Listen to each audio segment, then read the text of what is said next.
In this video, we're going to be reviewing addition and some of the tricks that might help you to remember how to do addition a little bit more quickly.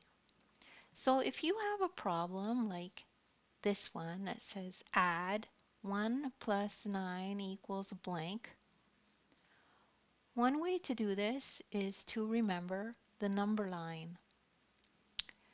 So remember that numbers get bigger as you go across this way, and they get smaller as you go across this way.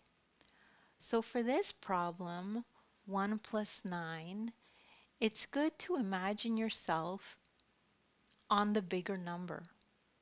So it just makes it easier on the number line to go across, and you'll get to the answer faster.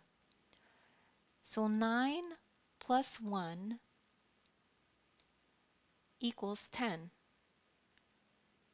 You might remember that as an addition fact, or you just simply remember 9 plus 1 equals 10, or you could use the number line to get to the answer. So just to remember, if you don't get this right away, you could just stop the video and play it again. And math is for everyone.